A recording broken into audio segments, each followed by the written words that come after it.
Her tech mogul, ex-husband, stumbles upon her at a children's library with cute triplets who look exactly just like him. Celeste, please, just let me explain. Explain what, Thad? That you forgot we existed? That you built an empire while I was feeding 3 babies with food stamps? That you're standing here now because you stumbled into us, not because you came looking? I didn't know. I swear to God I didn't know. You didn't want to know. There's a difference. I'm here now. For how long? Until your next board meeting? Until the guilt wears off and you remember why you left in the first place? I left because I was a coward. I stayed away because I was a fool. But I'm not leaving again. Not this time. You don't build $1 billion empire by remembering your past. Thaddeus Merrick learned that the hard way. From the age of 23, he didn't sleep. He executed.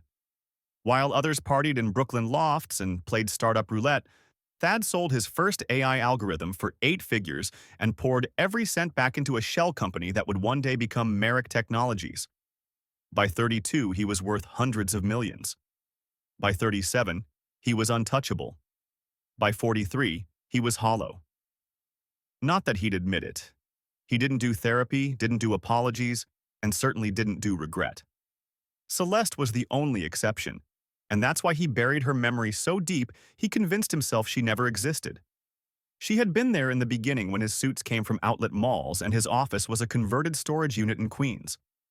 She'd make him tea at midnight and fall asleep with her head on his lap while he debugged code till dawn. Back then, love was uncomplicated. So was ambition. Then came venture capital, then acquisition offers, then international expansion. As his net worth climbed, so did the distance between them. He started missing dinners, then anniversaries, then the day she told him she was pregnant. He was in Singapore closing a deal worth $200 million. She called him crying, voice shaking with joy and terror. He said congratulations, promised he'd be home soon, then stayed another week. When he finally returned, she was different. Quieter, pale, distant. 2 weeks later, she miscarried. He was in a conference room when it happened. Didn't even know until he came home and found her on the bathroom floor, knees pulled to her chest, eyes red and empty. He stood in the doorway, briefcase still in hand, and said nothing. Not I'm sorry, not I'm here. Nothing. She looked up at him with a kind of brokenness he'd never seen before and whispered, "You weren't here when it mattered." He wanted to say something, anything, but his phone buzzed. Another email, another crisis, another excuse. He glanced at the screen. She saw it. That one glance told her everything. 3 days later, she left. No screaming, no drama, just a note on the kitchen counter. 4 words. I can't do this. He told himself it was for the best, that she deserved better, that he wasn't built for family, for softness, for anything that didn't come with a term sheet and evaluation. He called his lawyer, signed papers he didn't read, and moved into a penthouse with floor-to-ceiling windows and absolutely no warmth. For 6 years, he convinced himself he'd made the right choice. His empire grew. His name became synonymous with innovation. He was on magazine covers, keynote stages, and Forbes lists. He dated models and executives, women who didn't ask questions or expect promises. He woke up in 5-star hotels and fell asleep on private jets. And every single night, in the space between awake and asleep, he saw her face. The way she used to look at him before he broke her. The way she smiled when she thought he wasn't watching. The way she said his name, soft and full of belief, like he was someone worth loving. He never let himself think about it longer than a moment. Grief was inefficient. Regret didn't scale. So he buried it under work, under deals, under the myth that success could fill any void, until last spring. He was at a tech summit in Berlin, surrounded by investors and innovators, when a little girl ran past him in the hotel lobby. She had wild curls and bright eyes, and she laughed like sunlight. For reasons he couldn't explain, he froze. His chest tightened, his throat closed. He watched her run into her mother's arms, and something inside him cracked. That night, he couldn't sleep. He stood at the window of his suite, staring at the city below, and for the first time in years, he let himself feel it. The loss, the loneliness, the weight of every choice he'd made. 2 months later, his assistant mentioned a community project. We're sponsoring a children's literacy program in Brooklyn. Small initiative. Good optics. Tax write-off. Thad barely looked up from his screen. Fine. Send a check. We could do a site visit. PR would love it. He waved her off. Not necessary. But that night, he couldn't stop thinking about it. Brooklyn. Children. Literacy. Something about it pulled at him, tugged at a thread he thought he'd severed years ago. At 2 in the morning, he searched for the program online. Found a small website with grainy photos, kids reading on colorful rugs, volunteers shelving books, and in the background, barely visible, a woman with her hair tied back, kneeling beside a little boy, pointing at a page. He couldn't see her face clearly, but something about her posture, the way she held herself, made his heart stutter. The next morning, he did something he hadn't done in years. He cleared his calendar. His assistant stared at him like he'd grown a second head. You're canceling the Tokyo meeting? Reschedule it. But sir, this is highly irregular. He grabbed his coat. I'll be in Brooklyn. The drive felt longer than it should have. Traffic crawled through the city, horns blaring, construction everywhere. His driver kept glancing at him in the rearview mirror, confused by the sudden detour. Thad sat in the back seat, hands folded, jaw tight. He didn't know why he was going. Didn't know what he expected to find. He just knew he had to be there. They pulled up outside a modest brick building tucked between a bodega and a laundromat. Bright paper decorations filled the windows. The sound of children's laughter spilled onto the street. Thad stepped out of the car, buttoning his coat against the autumn chill. His shoes, Italian leather, felt out of place on the cracked sidewalk. He walked toward the entrance slowly, heart pounding in a way that had nothing to do with exertion. And then he saw them. 3 children sitting at a low table near the window. 2 girls and a boy. The boy was stacking blocks with intense concentration, tongue poking out slightly. One girl was painting with wild, confident strokes, humming to herself. The other girl sat quietly, carefully coloring inside the lines, brow furrowed in focus. Thad stopped walking. His breath caught in his throat. Because he knew that expression. The tilt of the head, the furrow of the brow. The way the boy tapped the blocks 3 times before placing them, just like Thad used to do with his chess pieces as a kid. The way one girl chewed her bottom lip when she concentrated, exactly like his sister used to. The way the other girl's eyes lit up when she finished her painting, bright and full of pride. They looked like him. Not similar, not kind of. Exactly. His hands went cold. His vision blurred at the edges. He took a step closer, then another, until he was standing right outside the window, staring at 3 small faces that could have been pulled from his own childhood photos. And then the door opened. Celeste stepped out, clipboard in hand, wearing jeans and a faded sweater. Her hair was longer now, pulled into a low ponytail. No makeup, no jewelry, just her. She looked up and froze. For a moment, neither of them moved. The world around them continued. Cars honked, people walked by, children laughed inside. But in that small pocket of space between them, time stopped. Her eyes widened, her lips parted, and then her expression shifted. Not to anger, not to tears, to something colder. Something that looked like armor. Thad, she said quietly. Her voice was steady, but he heard the tremor underneath. Celeste. He barely managed to get her name out. She glanced back at the children through the window, then back at him. Her grip on the clipboard tightened. What are you doing here? His throat was dry. I came to see the program. We're sponsoring it. She nodded slowly. Right, the donation. Very generous. He couldn't take his eyes off the children. Celeste, those kids.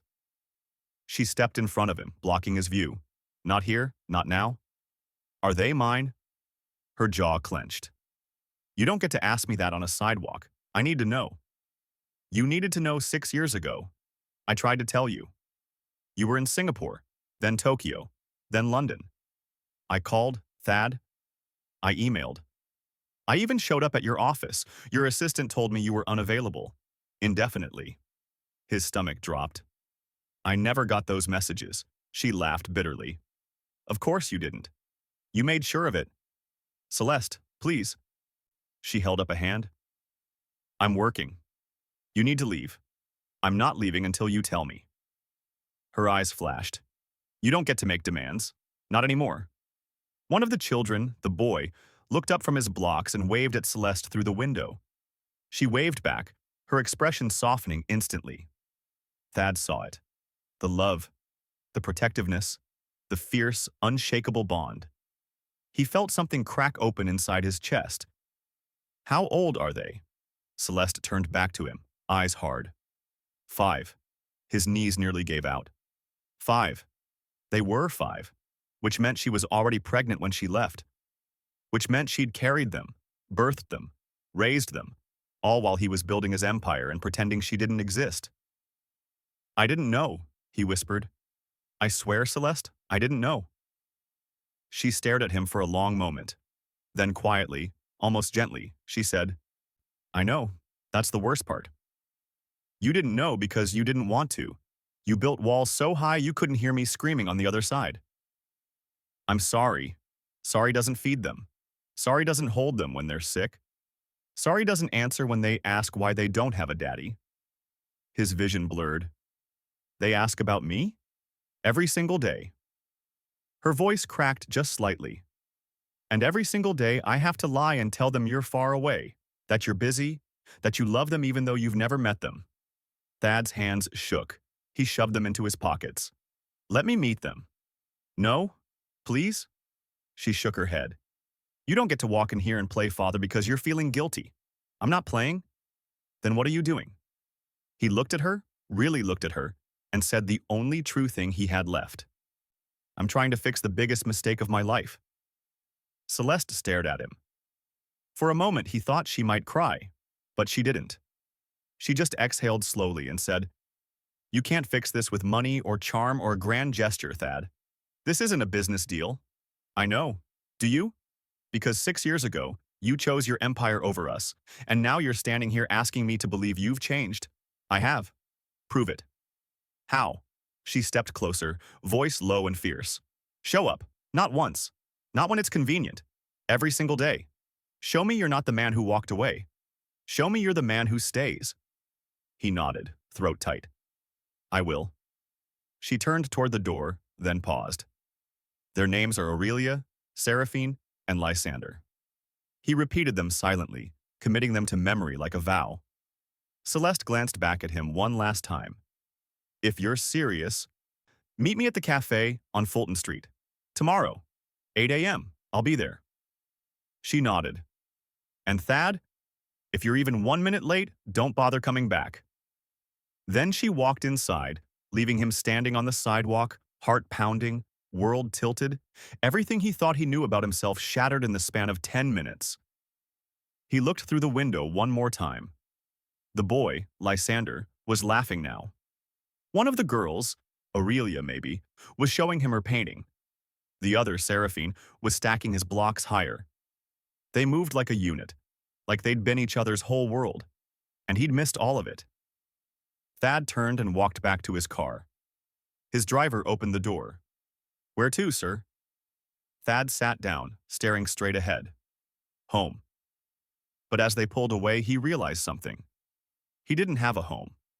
Not really. Not the kind that mattered. He had penthouses and properties and keys to places that echoed when he walked through them. But home, real home, was in a brick building in Brooklyn with 3 children who didn't know his name. And a woman who had every reason to hate him, but still gave him one more chance. That night, Thad sat in his penthouse, staring at his phone. He'd pulled up every email, every call log, every piece of communication from 6 years ago. And there they were. Dozens of messages from Celeste. Subject lines that said urgent, please call, I need to talk. All of them filtered into a folder his assistant had labeled low priority personal. He'd never even seen them. He scrolled through them now, hands shaking. The first one was dated 2 weeks after she left. Thad, I need to tell you something. Please call me. The second one, a week later. I'm pregnant. I don't know what to do. Please. The third, I'm keeping them. I thought you should know. The fourth, I'm not asking for anything. I just thought you deserved to know you're going to be a father. The fifth, I guess you've made your choice. The last one was sent 3 years ago, a single sentence. They ask about you. I don't know what to say anymore. Thad closed his eyes. His chest felt like it was caving in. He'd spent 6 years thinking she'd walked away without a word, that she'd chosen to disappear. But she hadn't. She'd reached out, over and over, and he'd been too buried in his own ambition to notice. He stood and walked to his closet. In the back, behind rows of tailored suits, was a box he hadn't opened in years.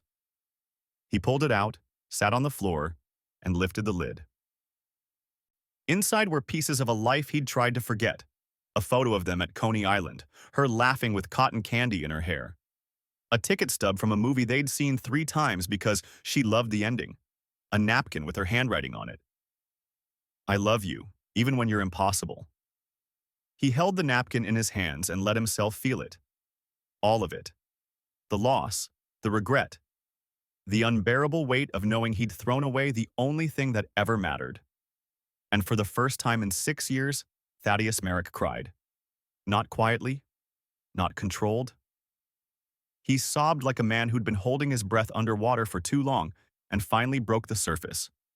He cried for the woman he'd abandoned, for the children he'd never met, for the life he could have had if he hadn't been so afraid of being ordinary. When he finally stopped, his face was wet. His chest ached, and his hands were still clutching that napkin like it was the only thing tethering him to the world. He looked at the clock. It was 3 in the morning. In 5 hours, he had to be at a cafe in Brooklyn. And for the first time in his life, Thaddeus Merrick knew exactly where he needed to be. He arrived at 7:45. The cafe was small, tucked between a bookstore and a flower shop. The kind of place that smelled like cinnamon and fresh bread. He ordered 2 coffees, black for him, caramel latte for her. He remembered. He sat at a table near the window and waited. At exactly 8 o'clock, the door opened. Celeste walked in wearing a denim jacket and boots, hair loose around her shoulders. She looked tired, beautiful, guarded. She saw him and paused. Then she walked over and sat down. You're early, she said. I didn't want to risk being late. She took the latte without comment, but he saw the flicker of surprise in her eyes when she tasted it. You remembered. I remember everything. She set the cup down. That's a nice line. It's the truth. They sat in silence for a moment. Then Celeste spoke. I'm not doing this to punish you. I know. I'm doing this because they deserve a father. And I need to know if you're capable of being one. I am. You don't know that. You're right. He leaned forward. But I want to find out. I want to show up. I want to learn their favorite colors and their bedtime stories and what makes them laugh. I want to be there when they're scared and when they're proud and when they just need someone to sit with them. Celeste's eyes glistened, but she didn't look away. That's a pretty speech. It's a promise. She shook her head. Promises are easy. It's the follow-through that matters. Then let me follow through. She studied him for a long time. Then she pulled out her phone and showed him a photo. 3 small faces grinning at the camera. Aurelia with paint on her nose. Seraphine holding a book. Lysander mid-laugh, eyes bright. Thad's breath caught. They're perfect. They're everything. Her voice softened. And they're mine. I've protected them from disappointment, from instability, from men who make promises they can't keep. I won't let you hurt them. I won't. If you do, she said quietly, you'll never see them again. He nodded. Understood. She put her phone away. Okay. You can meet them. His heart stopped. When? Friday, 6 p.m. My apartment. She wrote the address on a napkin and slid it across the table. Don't bring gifts. Don't try to impress them. Just show up and be real. I can do that. And Thad, she said, standing, this isn't about us, it's about them. I know. Good. She turned to leave, then paused. For what it's worth, I hope you prove me wrong. Then she walked out, leaving him sitting there with a napkin in his hand and a chance he didn't deserve but would fight like hell to earn. If this story grips you even a little, please hit the like button, share, subscribe, and comment. That's the only way YouTube shows it to more people. Your engagement helps us keep telling these heartwarming stories. And now, let's continue. Friday came slowly. Thad spent the days in between trying to prepare. He read parenting books, watched videos on how to talk to kids, bought a notebook, and wrote down questions he wanted to ask them. He didn't tell anyone at work where he was going. Didn't announce it, didn't make it a spectacle. He just cleared his schedule and told his assistant he'd be unavailable. When she asked why, he said simply, "I have somewhere I need to be." At 5:30, he stood outside Celeste's building. It was a modest walk up in Bed-Stuy, the kind of place with flower boxes in the windows and kids' bikes chained to the railing. He climbed the stairs slowly, heart pounding. At exactly 6 o'clock, he knocked. Celeste opened the door. She was barefoot, wearing jeans and a soft gray sweater. Her hair was pulled back. No makeup. She looked like home. "Come in," she said quietly. He stepped inside. The apartment was small but warm. Colorful drawings covered the fridge. Toys were scattered across the living room floor.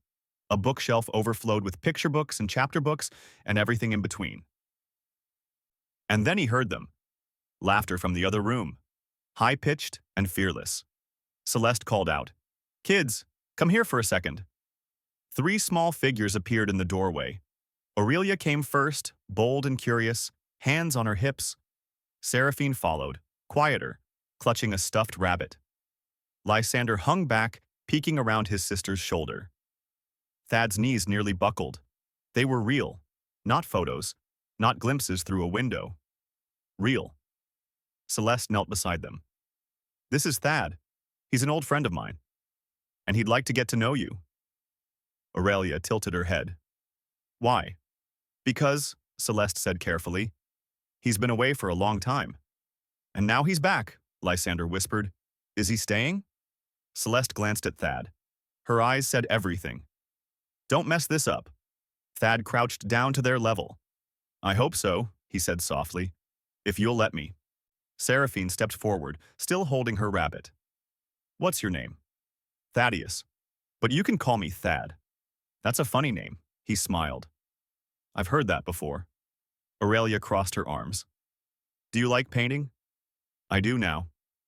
Lysander finally stepped out from behind his sister. "Do you know how to build towers?" "I'm not very good at it." "But I'd love to learn." The boy's face lit up. "I can teach you." Thad's throat tightened. "I'd like that." And just like that, the wall cracked. Not broken, not gone, but cracked. Aurelia grabbed his hand. "Come on, we're making a castle." Thad let himself be pulled into the living room. Celeste watched from the doorway, arms crossed, expression unreadable. But he saw it. The smallest softening around her eyes. The next 2 hours were chaos. Aurelia bossed him around, telling him exactly where each block should go. Seraphine sat beside him, quietly coloring, occasionally showing him her work. Lysander built towers and knocked them down, laughing every single time. Thad didn't check his phone once, didn't think about work, didn't think about anything except the way Aurelia said his name, the way Seraphine smiled when he complimented her drawing, the way Lysander's hand felt in his when he asked for help reaching a high shelf. At 8 o'clock, Celeste called for bedtime. The kids groaned but obeyed. Aurelia hugged Thad without hesitation. "Will you come back, if your mom says it's okay?" Seraphine hugged him next, softer, shyer. "I liked having you here. I liked being here." Lysander held up his hand for a high five. Thad gave him one, then pulled him into a hug. The boy didn't pull away. After they disappeared into their room, Celeste walked Thad to the door. "You did good," she said quietly. "They're incredible." "I know," he turned to her. "Thank you." "For what?" "For giving me this." She nodded. "Don't make me regret it." "I won't." He stepped into the hallway, then paused. "Celeste." "Yeah." I meant what I said. I'm not going anywhere. She didn't respond, just closed the door softly. But as Thad walked down the stairs, he heard it. The faintest sound of her exhaling. Like maybe, just maybe, she was starting to believe him. Over the next 3 weeks, Thad showed up. Not sporadically, not when it was convenient. Every single time Celeste allowed it. Tuesdays and Thursdays after work, Saturdays for lunch, Sundays at the library where Celeste volunteered. He learned their rhythms. Aurelia woke up first, bursting with energy and opinions. Seraphine needed quiet mornings and hated loud noises. Lysander was obsessed with dinosaurs and could name every species without hesitation. He learned their fears too. Aurelia was terrified of the dark. Seraphine hated being alone. Lysander had nightmares about monsters under his bed. And slowly, carefully, he learned how to help. He bought Aurelia a nightlight shaped like a moon. He sat with Seraphine while she read, just being present. He checked under Lysander's bed every single night, declaring it monster-free with exaggerated seriousness that made the boy giggle. Celeste watched it all from a distance. She didn't interfere, didn't coach him, just observed. One evening, after the kids were asleep, she made him tea. They sat at her small kitchen table, the only sound the hum of the refrigerator. "You're good with them," she said. "I'm trying." She stirred her tea slowly. "They're getting attached." "I know, that scares me." He looked at her. "I'm not going anywhere, Celeste. You keep saying that." "Because it's true." She set her mug down. "You don't understand what it was like. Raising them alone, watching other kids with their fathers at the park, answering questions I didn't have good answers for. I carried that weight by myself for 5 years. And now you're here, and they light up when they see you, and I'm terrified." "Of what?" "That you'll leave again, that something will be more important, that I'll have to watch them break the way I did." Her voice cracked on the last word. Thad reached across the table. She didn't pull away. "I can't undo the past," he said quietly. "I can't give you back those 5 years, but I can give you every day from now on. I can show up even when it's hard, even when it's inconvenient, even when my entire board is screaming at me." She looked at their hands. "You really mean that?" "I've never meant anything more in my life." She was quiet for a long time. Then she said, "They asked me yesterday if you were their dad."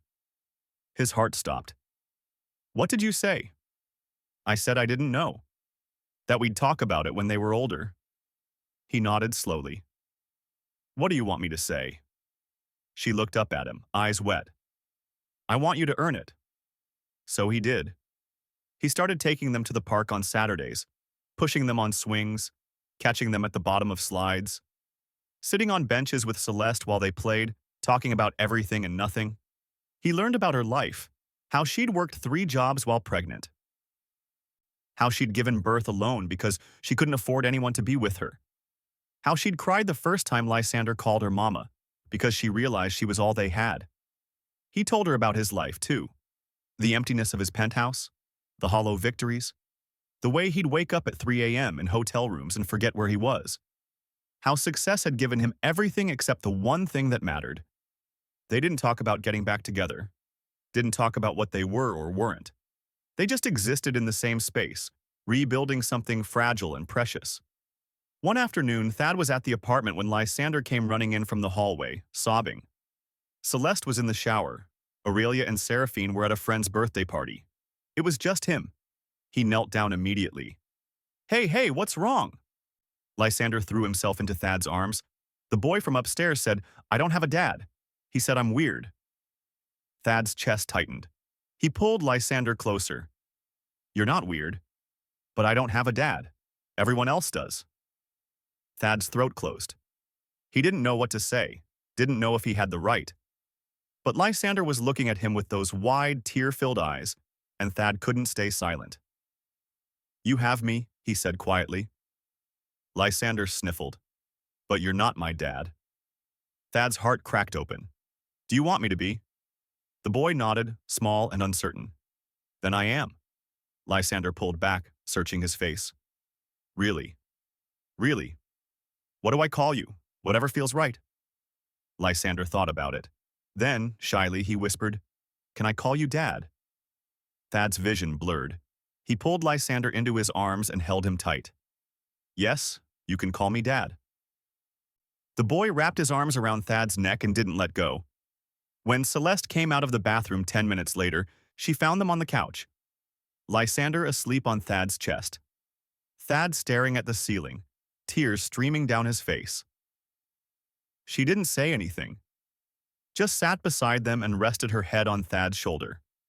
That night, after Lysander woke up and ran off to play, Celeste and Thad stayed on the couch. He told her what happened, what Lysander had asked, what he'd said. She listened without interrupting. When he finished, she was quiet for a long time. Then she said, "The girls are going to ask too." "I know. And when they do, I'll tell them the same thing you did." He looked at her. "Are you okay with that?" She met his eyes. "You've shown up, Thad. Every single day, you've been patient, you've been present. You've proven me wrong. So yes, I'm okay with it." He exhaled, relief flooding through him. "Thank you." She shook her head. "Don't thank me. Just keep showing up." 2 weeks later, Aurelia asked. They were at the park. She was on the swings, Thad pushing her gently. Seraphine was on the monkey bars. Lysander was digging in the sandbox. "Thad?" Aurelia said suddenly. "Yeah? Are you our dad?"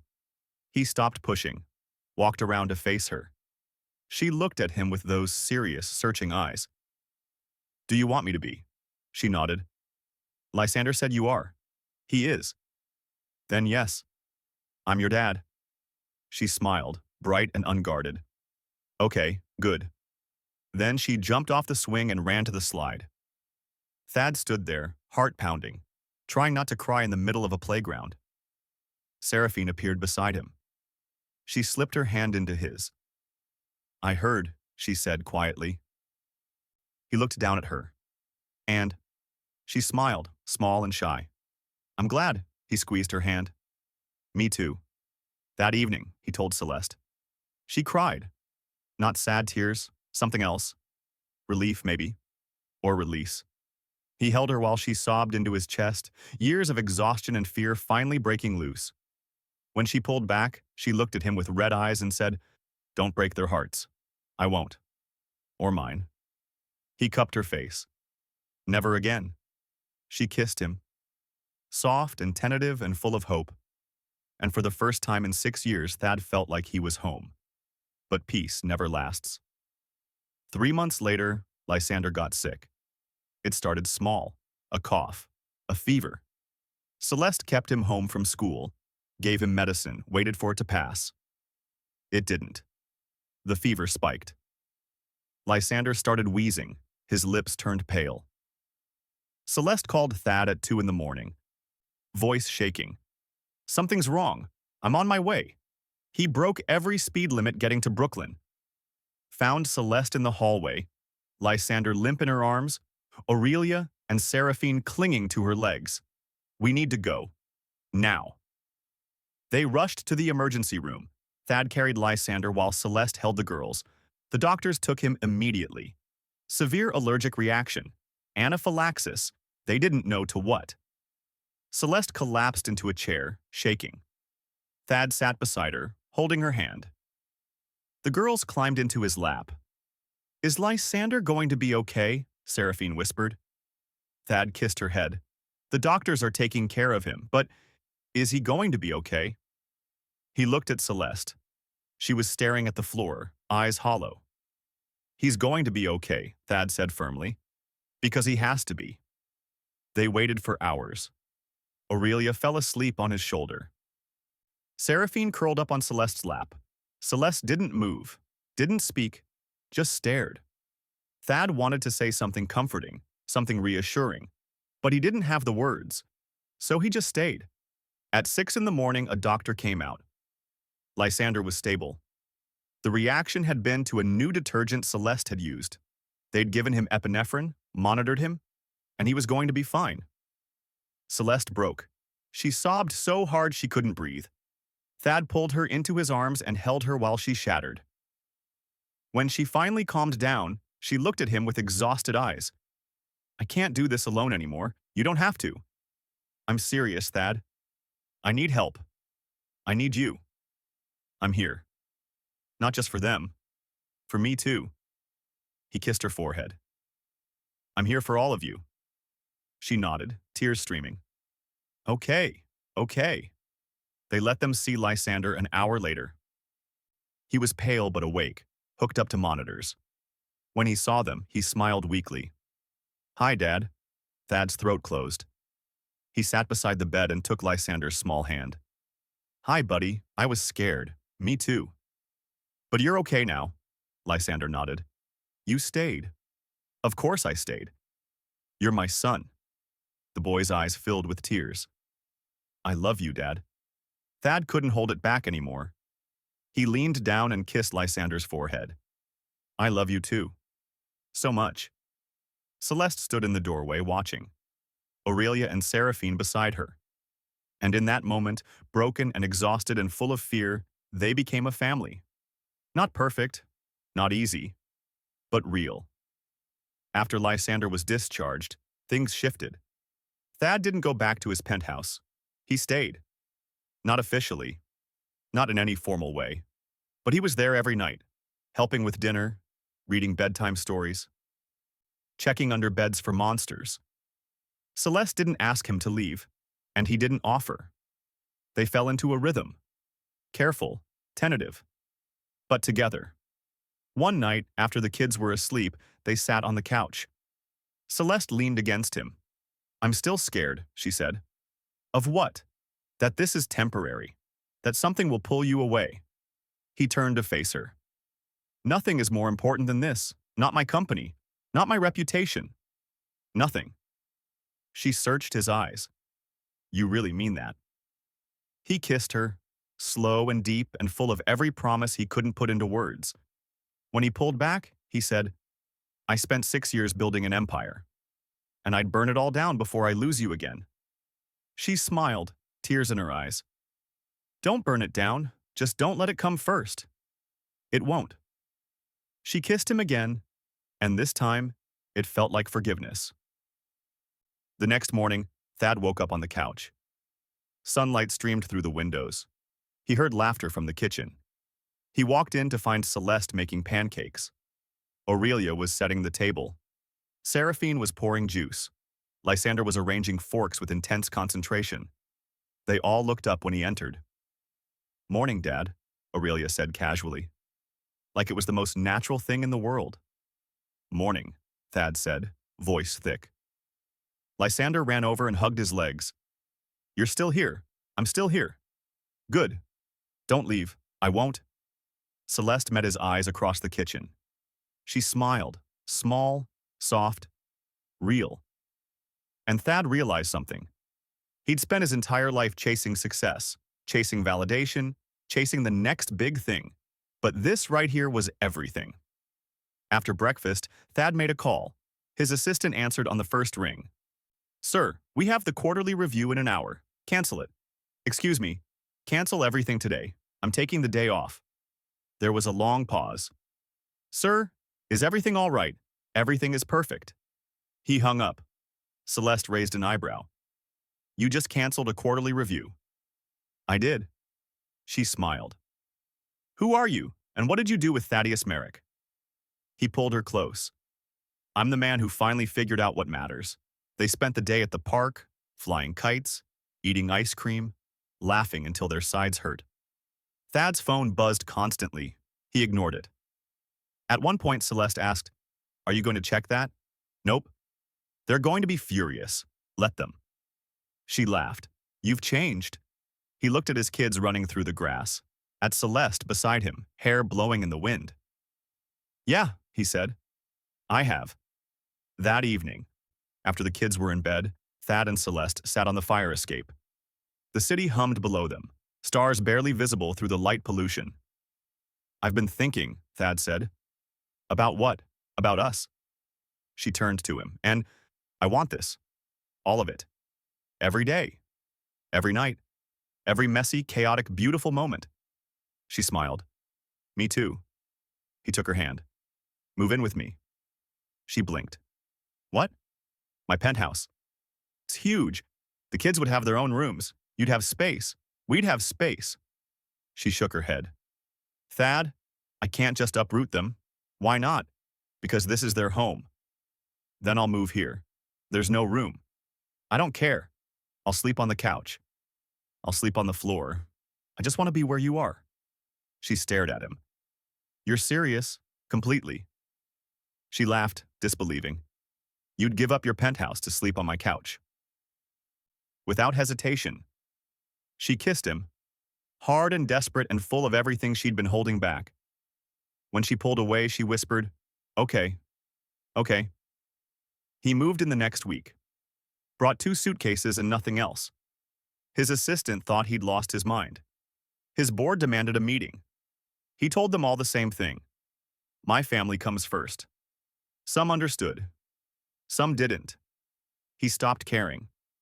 Because every night he came home to laughter, to chaos, to 3 kids who called him dad and a woman who looked at him like he was worth loving. His company didn't collapse. His empire didn't crumble. He just learned to delegate, to trust, to let go. And the strangest thing happened. He was happier, more focused, more present. His team noticed. His investors noticed. Even his competitors noticed. Thaddeus Merrick wasn't ruthless anymore. He was human. And somehow, that made him even more formidable. 6 months later, on a random Tuesday, Thad was helping Aurelia with homework when Celeste came home from the library. She looked exhausted. He made her tea, sat her down, rubbed her shoulders. You're too good to me, she murmured. Impossible. She turned to face him. I have something to tell you. His heart skipped. What? I got offered a job. Where? A literacy nonprofit. Full-time, benefits, real salary. That's amazing, she bit her lip. It's in Manhattan, he smiled. So I'd have to commute. And I don't know if I can afford childcare for 3 kids. Thad took her hands. Let me help. Celeste. I'm serious. Let me help. I don't want your money. It's not about money. It's about partnership. You've carried this alone for too long. Let me carry it with you. She looked at him. Eyes wet. You really mean that? He kissed her forehead. Take the job. I'll figure out the rest. She laughed through tears. You're impossible. You said that already. Because it's true. She kissed him. Thank you. He held her close. You don't have to thank me. We're a family. That's what families do. She took the job. Thad hired a nanny to help during the day. Not to replace Celeste, just to support. The kids loved her. A warm, patient woman named Gloria, who sang while she cooked and never raised her voice. Life found a new rhythm. Celeste worked. Thad worked. The kids went to school. They had family dinners, movie nights, homework battles, bedtime routines. It was ordinary. It was beautiful. One evening, Thad's mother called. He hadn't spoken to her in months. She'd made her feelings clear when she found out about Celeste and the kids. You're throwing your life away for some woman and her children. They're my children. You don't know that. Yes, I do. She'd hung up. He hadn't called back. But now she was calling him. He almost didn't answer, but something made him pick up. Hello? Thaddeus. Her voice was cold. Mother. I'm in New York. I'd like to meet them. He paused. Why? Because they're your children. And I'm their grandmother. Whether I like it or not, that's not good enough. Excuse me. If you want to meet them, you need to respect them. And their mother. There was a long silence. Then, quietly, she said, I'm trying. He exhaled. Okay? When? Tomorrow. I'll check with Celeste. She's their mother. Her opinion matters. Another pause. Fine. He hung up and told Celeste. She looked terrified. What if she hates me? Then she doesn't get to see the kids. Thad, I'm serious. You're a package deal. If she can't respect you, she doesn't get access to them. Celeste kissed him. How did I get so lucky? He smiled. I ask myself that every day. His mother came the next afternoon, tall, elegant, intimidating. She looked around the small apartment with thinly veiled disdain. Celeste stood her ground. Mrs. Merrick, it's nice to meet you. His mother's gaze was ice. Is it? Thad stepped forward. Mom, she held up a hand. I'm not here to fight. Then why are you here? She looked at the kids, who were peeking around the corner. To meet my grandchildren. Aurelia, ever bold, walked up to her. Are you our grandma? His mother's expression softened, just slightly. I suppose I am. Do you like painting? I used to. Aurelia grabbed her hand. Come on, I'll show you. And just like that, the wall cracked. His mother spent 2 hours with them, painting with Aurelia, reading with Seraphine, building towers with Lysander. She didn't smile much, didn't gush, but she was present. When she left, she stopped at the door. She's good for you, she said quietly. I know. Don't mess this up. I won't. She looked at Celeste. Thank you for letting me meet them. Celeste nodded. They're wonderful kids. Yes. His mother hesitated, then added, You've done well with them. Celeste's eyes filled. Thank you.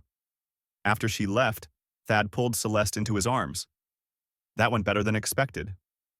She laughed. Your mother terrifies me. She terrifies everyone. He kissed her. But she's right. You've done well with them. We've done well, she corrected. He smiled. Yeah, we have. 3 months later, on a cold December evening, Thad took Celeste to the Brooklyn Bridge. The kids were with Gloria. The city sparkled around them. What are we doing here? Celeste asked. Thad stopped in the middle of the bridge, took her hands. 6 years ago, I made the worst mistake of my life. I chose ambition over love, success over family, and I lost everything that mattered. She squeezed his hands. Thad, I don't want to make that mistake again. He dropped to one knee. Her breath caught. Celeste Ashford, you are the strongest, most incredible person I've ever known. You raised 3 perfect kids alone. You forgave me when I didn't deserve it. You gave me a second chance I'll spend the rest of my life earning. He pulled out a ring. Simple. Elegant. Perfect. Will you marry me? She was crying, nodding. Yes. Yes. 1,000 times. Yes. He slipped the ring on her finger and stood. She threw her arms around him. He lifted her off the ground, spinning her while she laughed and cried. When he set her down, she kissed him. Deep and full of promise. I love you, she whispered. I love you too. They told the kids the next morning. Aurelia screamed with excitement. Seraphine cried happy tears.